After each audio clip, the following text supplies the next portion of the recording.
Sur la rive droite du fleuve Niger, dans le cadre de l'opération NIA, les forces de défense et de sécurité poursuivent avec efficacité leurs efforts de sécurisation et de lutte contre les réseaux criminels dans l'ouest du pays. À l'issue des opérations menées durant le week-end dernier autour des marchés hebdomadaires, une unité déployée dans la localité d'Alambari a engagé une action ayant conduit à la neutralisation de 2 éléments terroristes et à l'interpellation de 13 individus suspectés de complicité ou d'activité en lien avec des groupes armés. Au cours de cette intervention, 7 téléphones portables ont été saisis, ainsi qu'une somme de 466 500 francs CFA potentiellement destinée au financement d'activités illicites. Dans la même période, des détachements des forces de défense et de sécurité en patrouille dans les secteurs ouest de Ouro-Guélayo et Terra ont détecté 2 engins explosifs improvisés. Grâce à l'intervention rapide des démineurs, ces dispositifs ont été désamorcés avec succès. Par ailleurs, sur la base de renseignements précis, une opération ciblée a été conduite le lundi 19 mai 2025 dans la localité de Kardjabou. L'objectif était une habitation identifiée comme point de stockage lié à des activités terroristes. Bien que le domicile fût vide à l'arrivée des forces, la fouille méthodique a permis la saisie d'un important lot de matériel servant à la fabrication d'engins explosifs improvisés. Ont notamment été découverts 4 bouteilles de gaz de 36 kg, une grande quantité de clous, de l'engrais, des batteries de puissance, ainsi que plusieurs bidons utilisés comme réservoirs pour explosifs artisanaux. Tous ces éléments ont été placés sous scellé et les investigations se poursuivent afin d'identifier et d'interpeller les auteurs impliqués. Le lendemain, mardi 20 mai, dans les environs du village de Saya, une patrouille a intercepté 2 véhicules impliqués dans un trafic illégal de carburant à destination des groupes armés opérant dans la zone de Semira. Les engins avaient été frauduleusement modifiés par l'ajout de réservoirs supplémentaires dans le but de transporter clandestinement de grandes quantités de carburant.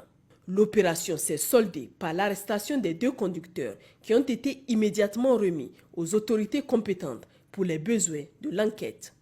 Celle-ci visera à établir leur connexion et à démanteler le réseau logistique en lien avec les groupes terroristes. Sur l'autre rive du fleuve, dans le cadre de l'opération Al-Mohou, le lundi 19 mai 2025, au cours d'une mission de sécurisation du marché d'Ayoru, les forces de sécurité chargées de sécuriser le site ont appréhendé 8 individus impliqués dans des activités de vol et de recel d'animaux dérobés. Les suspects ont été remis à la cellule antiterroriste pour exploitation et suite à donner conformément aux procédures en vigueur. Dans la région de Dosso, au sein de l'opération Damissa, en ce début de semaine, les forces de défense et de sécurité ont enregistré plusieurs succès dans la lutte contre les réseaux criminels actifs dans la région. Lors d'une mission de patrouille dans la zone de Zonkotobanda, située à environ 4 km au sud de Loga, un détachement a intercepté un individu suspect circulant à moto. Une fouille minutieuse a permis de découvrir une importante cargaison de plus de 500 000 comprimés de substances nocives soigneusement dissimulés dans l'engin. Le suspect ainsi que la moto et l'ensemble du chargement ont été immédiatement remis aux services compétents pour enquête approfondie et poursuite judiciaire conformément à la réglementation en vigueur. Dans la même zone, une autre unité a intercepté 2 motocyclettes transportant au total 19 bidons de carburant de 25 litres chacun. Pris de panique à la vue des forces de sécurité, les trafiquants ont abandonné leurs motos et pris la fuite. Le carburant, destiné à l'approvisionnement logistique de groupes armés criminels, a été saisi et confié aux autorités compétentes pour traitement dans le cadre des procédures légales en matière de lutte contre la contrebande et le terrorisme. Parallèlement, au marché hebdomadaire de Djundju, les forces ont mis la main sur un individu soupçonné de fournir une assistance logistique aux groupes armés. Au moment de son interpellation, il était en possession d'une forte somme d'argent, de batteries de recharge, d'outils mécaniques et d'équipements servant à la maintenance de motocyclettes, moyens de transport privilégiés par les groupes hostiles. L'exploitation de son téléphone portable a révélé de nombreuses communications avec des éléments armés confirmant son implication directe dans des activités de soutien au mouvement terroriste. Enfin, 2 autres complices actifs ont été appréhendés dans les localités de Sukukutan et Dogonkria. Leur mission principale consistait à faciliter l'acheminement de ressources matérielles aux groupes armés opérant dans la région. Ces individus ont été remis aux services spécialisés pour les besoins de l'enquête et l'engagement de poursuites judiciaires. Au sein de l'opération Chara, conduite dans la région de Tawa, le lundi 19 mai 2025, aux abords de Badegishiri, une unité en mission d'escorte a intercepté un véhicule de type Hiace transportant 161 bidons d'essence de 25 litres, soit un total de 4025 litres. Les contrevenants ayant pris la fuite en abandonnant le véhicule et sa cargaison, la saisie a été immédiatement remise aux services compétents pour traitement conformément aux procédures en vigueur. Chers compatriotes, le Niger fait aujourd'hui l'objet d'une entreprise malveillante orchestrée depuis l'extérieur avec la complicité d'acteurs africains instrumentalisés. Cette manœuvre, téléguidée par des puissances étrangères hostiles à notre choix d'émancipation, s'inscrit dans une stratégie globale visant à affaiblir notre souveraineté, à fracturer l'élan d'unité de l'Alliance des États du Sahel et à délégitimer les trajectoires politiques endogènes que nous avons courageusement empruntées. Depuis plusieurs semaines, une vague croissante de désinformation se déploie sur les réseaux sociaux et certains médias. Par des récits biaisés, des contenus falsifiés et des mises en scène soigneusement montées, des groupes d'influence cherchent à faire croire que notre pays est livré à lui-même, que les autorités demeurent passives face aux défis ou encore que notre engagement collectif vacille. Il ne s'agit nullement d'expressions spontanées de citoyens inquiets, mais bien d'attaques coordonnées visant à manipuler l'opinion et à altérer la perception de la réalité.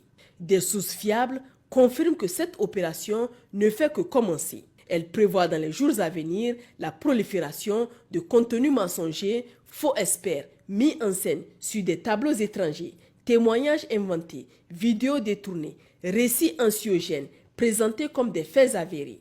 Le tout dans l'objectif assumé de semer la confusion, de délier le pacte de confiance entre l'État et ses citoyens et de provoquer une rupture dans l'harmonie régionale entre peuples alliés.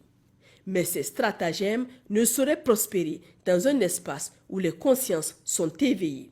Le peuple nigérien, mu par une conscience patriotique affirmée et une solide culture de résistance, saura déjouer ces tentatives d'intrusion mentale. Plus que jamais, notre vigilance collective doit être mobilisée. Chaque message douteux, chaque discours porteur de division, chaque vérité alternative qui circule doit être analysé avec discernement. L'État, conscient des enjeux, a engagé les moyens nécessaires pour identifier, neutraliser et répondre à ces agressions d'un nouveau genre. La bataille informationnelle est désormais une réalité du monde contemporain. Elle ne se gagne ni par la censure, ni par la peur, mais par la vérité, la transparence et le renforcement du lien entre l'institution et le citoyen. Ceux qui mènent ces opérations n'ont pas compris que notre engagement pour la souveraineté est irréversible. Incapables de nous atteindre militairement ou diplomatiquement, ils s'essayent à la ruse médiatique. Mais l'histoire nous enseigne que les peuples qui résistent ne plient pas sous les assauts du mensonge. Et le Niger, tout comme ses alliés du Burkina Faso et du Mali, en est l'illustration vivante. Dans cette épreuve invisible mais bien réelle, nous appelons chaque citoyen à se faire gardien de la vérité, à rejeter les sources anonymes, à privilégier les canaux d'information institutionnels et à demeurer unis face aux tentatives d'intoxication. Car c'est dans l'unité, la lucidité et l'intégrité que se construit la victoire durable. Le Niger avance avec courage et dignité. Aucun écran de fumée, aucun discours fabriqué, aucun marionnettiste de l'étranger ne pourra détourner notre peuple de son destin souverain. Faudrait-il encore rappeler que la poursuite et l'atteinte de notre objectif commun, à savoir l'anéantissement de toute force du mal, exige la participation de chacun de nous. N'hésitez pas à mettre dans la mesure du possible à la disposition des FDS des renseignements utiles et fiables. Ainsi, vous contribuerez assurément à améliorer la situation sécuritaire dans tout le pays. nos numéros d'appel d'urgence restent toujours disponibles 24 heures sur 24. Pour les forces armées nigériennes, le 40-40. Pour la gendarmerie nationale, le 40-00. Pour la garde nationale du Niger, le 280. Pour la police nationale, le 83-83. Vive le Niger libre et souverain. Vive les forces de défense et de sécurité. Vive les citoyens résilients et engagés.